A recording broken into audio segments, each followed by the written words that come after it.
We're taking it back to 1992 today. This is before, obviously, I moved in with my grandparents. This is before the education, the degrees, the business, the pub life that I live doing adult film. This is obviously all way before that. There were instances just like this one that forged a way of a knowing of my intuition for me. This one is the very first experience that I had like this one. And in order to tell you the story, we have to go back again, like I said, to 1992, and we have to go back to Paseo, where I was living with my mom.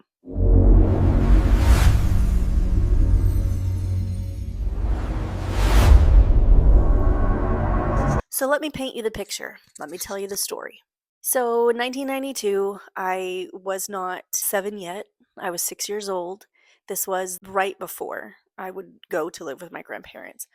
There in Paseo, in that district, there was a little metaphysical shop. Now, let me just preface all that by saying, I loved to play with baby dolls growing up. I always wanted to be a mom. So, just a fun fact, I would always ask Santa Claus for a real baby under the tree, and I would get legit, genuinely upset when Santa Claus would not bring me a baby, a real one, a live one. But I loved playing with babies, but I was never, and I liked video games, but was never into Barbie. My mom got me a few Barbie things and I tried it. I wasn't into it. Family would try to get me other toys and I just wasn't into that kind of thing. I liked to color and I liked to make art and I liked music and watching TV and I liked the baby dolls, but I eventually obviously grew out of that. But I wasn't like those things didn't genuinely, generally entice me. Barbie dolls and girly things, and I like to be outside, and I was a tomboy, and I was in archery and four wheelers and fishing and all that stuff. So that was me as a little girl. And so there was this little metaphysical shop, and this place was like my Toys R Us. I loved going in there. I'd go in there often, sometimes with my mom and her girlfriend, sometimes just by myself. And I just loved it. The smell or oh my god, I could still smell it. It was just when you walk in and she always had this beautiful music playing. It was the shop, the same lady, and she had this beautiful fountain that had some kind of it wasn't dry ice, but somehow she'd have fog coming out of it. Maybe it was a type of incense or something. But she'd get new crystals all the time, and I loved going in and holding the crystals and smelling the smells and looking at all the books that she would get. And matter of fact, my mom in our apartment before we moved to the bad side of town over by Paseo where this metaphysical shop was, my mom had this little meditation nook. So my bedroom was upstairs and it was just a loft. And to get up to my room, there was a spiral staircase. And it was like a iron spiral staircase. But underneath it, there was like a little space, and my mom ended up turning that into like a meditation nook. And I love that little area because we had suns and moons and stars everywhere. And another interesting thing, I guess, for me, is that sun, moons, and stars in the universe have always been my comfort fixation. So even though back then I wasn't fully understanding what a fixation was, or I hadn't come into any tension issues at that.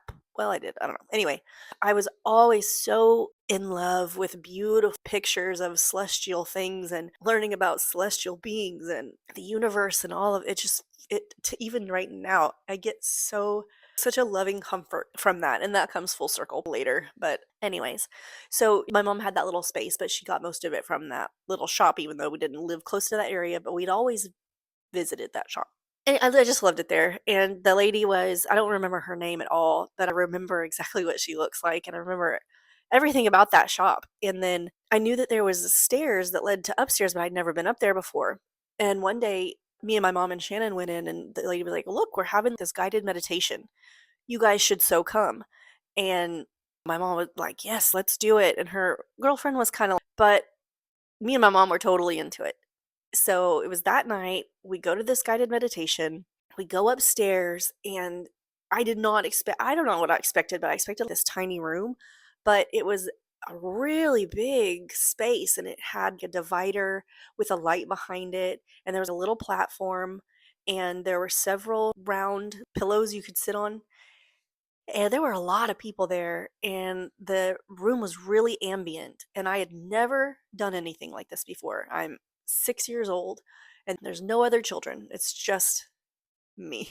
And my mom and her girlfriend, they kind of went off and talked to people and stuff. And I was just looking around, and there wasn't even really much to look at. I was just trying to gauge, what am I supposed to do here? I'm only 6, but I was into it. I was into it. And so the instructor, when it was fun, he had gone around and introduced himself to everyone. And he came over to me and he was like, "Are you here with someone?" I was like, "Yeah, my mom and her girlfriend are up there." They had made their way to the front when it was time for everyone to pick a pillow and sit down. So I was not in the very back, but I was not in the front with them. And I was, "Thanks for leaving me to just sit by myself at this thing. I've never been to a meditation before," but my mom didn't give a shit. She never cared about that sort of thing.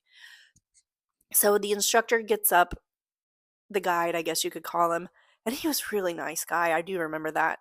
And he starts explaining, "This is going to be a meditation where I'm going to encourage you to go meet your higher self." And just all of the lingo that at that time I didn't really understand. And to me, in my 6-year-old mind, I was like, "Oh, so right now I'm just going to go to a place where I'm imagining myself as an older version of me." And so that's what I had was planning on envisioning, was just my older self. And he went on to explain, we all have a version of our higher selves. And that's kind of the first I had heard of that, even though I had felt like my higher self might have been with me, or someone was with me throughout some of those scarier times. And anyway, so the music changes, gets a little bit louder. The room is completely quiet. And I remember it feeling so fucking relaxing. That lamp just went off again over there. Crazy. Anyway, I just remember it being so relaxing, and I was just so calm. And which is kind of surprising too, because this neighborhood was not known for being very quiet. Like I said in the last video, there are drive-bys all the time.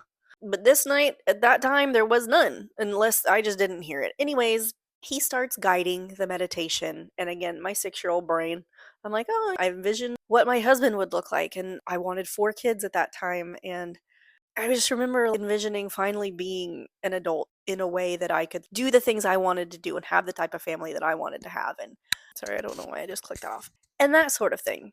So all of a sudden, and again, this is the first time that I'm having this kind of experience, because I think that my mind was finally dialed in to a vibration or an energy that could do this because of the guided meditation. And all of a sudden, I'm not envisioning myself as an adult with the kids anymore. I am what I describe as the waiting room, and I still go to this place. So let me explain that a little more. But at first, I'm in this waiting room, and I'm like, there's nobody but me, and I'm not scared, but I'm praying at this point. I'm like, "Jesus God, I know it's not my time." And I'm just praying. I'm just really heavy in prayer at that time, and I'm like, I don't feel unsafe, but like, where am I? And then I started realizing that this is a place that I may have constructed with my own mind. And maybe I didn't have that exact language as a 6-year-old, but I had the feeling. And that is, again, kids are really fucking cool because they don't always know like a structure of a fact or of a reality, but the feeling, the energy is never lies. And so, pardon me, I have a little cold. And after that, I knew that once I walked out of this, what I call the waiting room, there would be something on the other side that would explain what's going on, or that I'm supposed to experience or see or do at that point. So I remember the door opening and being led, and at that point, I felt in my physical body, I literally felt 2 hands on my shoulder coming this way, and I felt it. It was as real as anything, and it was so familiar. I knew at that point, not everything clicked, but a couple of things clicked, and I was like, "Oh, I know who you are." And it was just plain as day. And so he was just like, it was George. He's one of my guides. Very big male energy. And he is my original. He is the one that said, "I am going to lead her and guide her in the physical." And we gain some along the way. We can gain some along the way, whether they're, I guess the word I use is a sign to us somehow, or some of our family members or ancestors become our guides along the way somehow. He was not family or anything to me. I think to me, he is like an angel of that purpose. He isn't one of those types of guides. So, oh my God, that just reminded me of this other story. Holy shit. And I don't even know why. Anyway, that's a story for another time. And he was just telling me all of these things. He's like, you know what, you're not supposed to meet your higher self right now, but it does play a huge part of your entire life. And just you're going to go on to do these things and you are going to help so many people. Like, that is why you're here, aside from your own karmic lessons and things that your soul needs to figure out and learn. One of the main reasons why you wanted to come back and do this life again is because you are to help so many people. And I was like, I'm 6. I want to go and do fun things. But I understood the assignment. And honestly, ever since I can really remember, all I've ever wanted to do was help people, be a mom. That's it. I've genuinely always loved people. And my mom was such a bitch. She hated everyone for no reason. She was so mean. And I know that I mentioned that before, but I wish there was ways I could describe it. And I'm sure there will be stories. But since she's passed and since she's deceased, I don't want to be so disrespectful because I've come around. I've come a long way. And there's no need to just be so awful about her.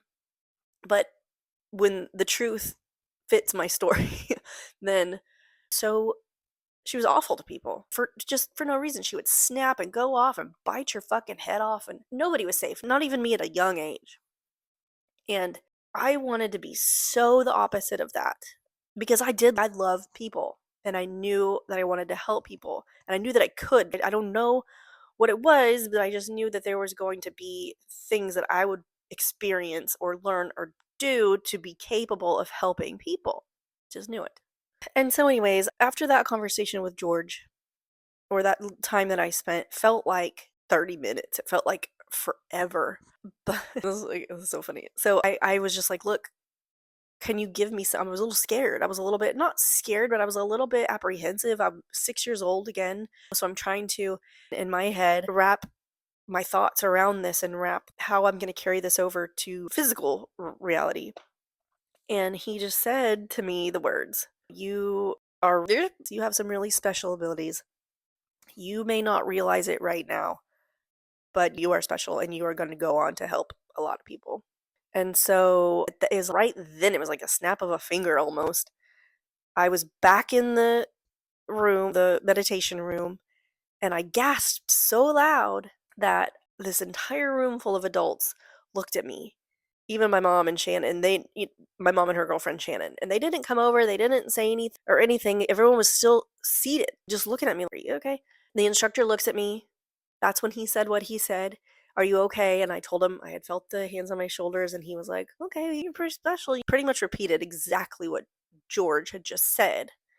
And then he goes, "All right, everyone, are we ready to begin the actual meditation now?"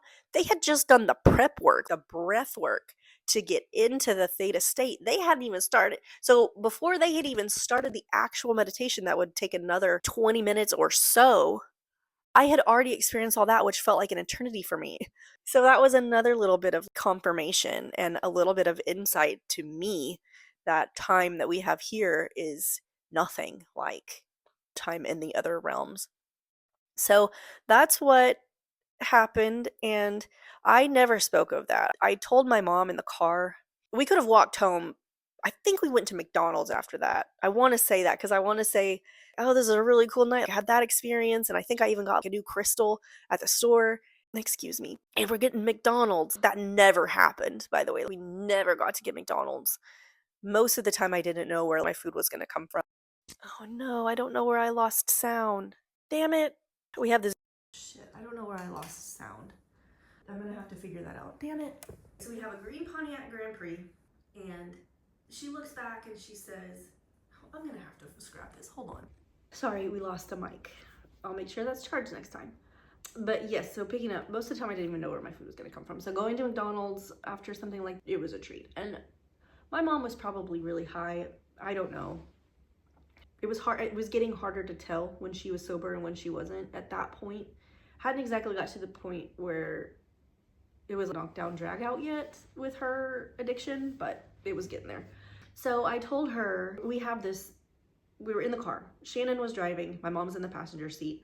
I'm in the back in the middle, not buckled up or nothing. And I tell her, some of my experience. I didn't tell everything, but I told about how I definitely felt someone's hands on my shoulders and how it felt so good, and how I think I have a spirit guide named George. I think he's something of an angel. I wasn't sure at that point, but that's what I felt like. And she turned around and looked at me. She said, "Ashley, you are 6 years old. You don't know anything about that." She's like, "And anyways, that's what meditations are for. That's what they're supposed to do." I said, "Well, I'm not telling you shit anymore," because she was the one who was big into that kind of stuff.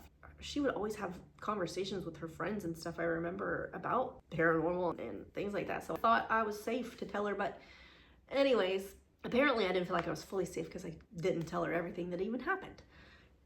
So that's what I call the Paseo Prophecy. During that time with George, I was shown a couple of things visually. There was no real exchange of words. It was all very felt. And when you say you're having a heart-to-heart with someone, that's literally what it felt like. We were just speaking with our hearts, speaking with our souls. And after that experience, I took some key things that I did in that, and I carried it with me. A lot of things came full circle moment. We'll talk about those too. But what I want to do with the series is give you guys these, because every single thing that has happened pretty much to me in those situations have come full circle and made so much sense later on in my adult life, especially now. And I'm like, God, and it's just, you, at that point, you can't deny the synchronicities. You can't deny what happens to you. You can't deny the choices that were made or that weren't made. You can't say, oh, I don't know why that crossroads was there. It served me no purpose. These things become so entangled in your story, especially for me. They become so entangled in who I am and why everything has happened that you just can't deny it. I think that's one of the reasons why I want to step forward and tell these stories now, because I think so many people, you can learn from it, you can relate to it, it can awaken something in you, yourself. And it's important to me to tell the stories and to connect and help people. That's all I know how to say or do or think, because it's genuinely how I feel. But the Paseo Prophecy opened my eyes to a lot of things. No, not my physical eyes. And then that shop one day just shut down. And it's not really surprising, but I think that was all part of the nature of that neighborhood back then. It had been there for so long. And it was after I moved out, but I remember trying to go back when I was old enough to drive or whatever. And at that point, they had not tried to gentrify it, but the people around were like, she had to up and leave a couple years ago out of nowhere. And I was so sad, because that's really the only part that I had of my childhood in that sense that I felt like, oh, that would be cool to go back to and feel that feeling again of loving walking in her shop and feeling that. The feeling like when a kid walks into a toy store, that was me walking into that shop. And to this day, I get that same way. With someone who doesn't know me very well, or for instance, later on in life, I was dating this guy and we were walking down the street in Sherman Oaks to get sushi. And there was a metaphysical shop, and I was like, I had to go in there. And I was jumping around and looking in that thing. Oh my gosh, I had a hell of a time. And that's with any of them. It doesn't matter to me. If it's going into a thrift store for me, or an antique shop or something like that, I am enthralled by some of this stuff. And it's not like I've magical powers. It's just, I just love it. I love the sights, I love the smells, I love everything. I just love it. And he didn't get it. He was appreciative, he was respectful, but he didn't get it. So then that year for my birthday, I think he went to that same shop and got me like a really cool crystal necklace and a bracelet and a book and something else from that store, just because he was like, these are the things that I noticed you lit up when you saw it. It was really sweet, it was really nice, but I connect to those things so much and I love going to them. Anyway, I still to this day, when I go into my meditative prayer before I do a reading with someone, or even for myself, or I just need to go and get some clarity or guidance or whatever, I still pray to God, obviously, but I still go to the waiting room and I don't ask for something in particular to be on the other side of the door. If there's something there, it will open and I will connect with it. If there's nothing there, then I'll just pray in that waiting room and have my own thoughts and things.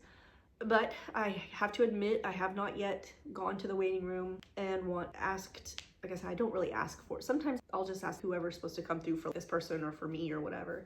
I haven't asked specifically for my mom or for my papa, and I'm not ready for that yet. I have not processed either one of their deaths. So that is also a story for another time. But this initial happening got me really interested in also some of the science behind it. And believe it or not, that's when I started studying those types of metaphysical things like neuroplasticity and the double slit things and things that related to the universe, string theory. And that's what really got me into that. Really, it did. And I was always the weird one with my friends. Eventually, when I moved in with my grandparents, and then, like I said, mentioned in the last one, my first best friend, and then I ended up having like a group of friends. I was always the weird one. I was, oh, Ashley's gonna talk about something weird again. And I was always like, I think they liked me, but I think that they really thought, what the fuck is she talking about? Probably some of y'all are thinking right now. But I hope you keep an open mind. And the episodes, I think I got off track a little bit, but in speaking about my life stories and my experiences, because a lot of them have just been so crazy. And some cool and some happy and some really not happy and tragic, but they do come full circle with the other things that I can tie it into. So telling the stories and then giving some facts about why that happens or what to do if it happens or things I've learned or things that we can all learn from it. So anyways, I'm gonna wrap this one up here, and sorry about the sound situation. And I'm also really sorry that these episodes this week got delayed. Didn't expect that to happen, but I am back on track, hopefully. And another thing to note is that this ice storm, and if you are one of the millions of people that this is going to affect, I really hope you stay safe and you don't lose power and ice doesn't just really wreak havoc on your life, because they're saying that the ice in this thing is going to be insane. If I lose power and something happens where going into next week I still am not able to do videos or whatever, I'll try to update you guys as much as I can. If I don't have power and if something happens in that manner, I'm hoping that it won't. I have a sense that some things might get crazy, but honestly, I'm not even really worried about me. I feel like the possibility, and I don't want it to happen, I don't want to speak it out loud, but the possibility of loss of life is, if they're saying that it's going to do what it's, if they're saying, if it does, oh my gosh, I'll get it out. If it does what they're saying it's going to do, then it's going to be pretty intense. And so I'm just praying. And again, if you're in that section of the United States that it's going to affect in that way, please just stay safe and ensure you've got everything you need. And I don't even know how to do that. Sometimes you can't tell, but yeah. My love, sending my prayers to everyone to stay safe in this storm. And I hope you enjoyed this episode, and I will see you in the next one.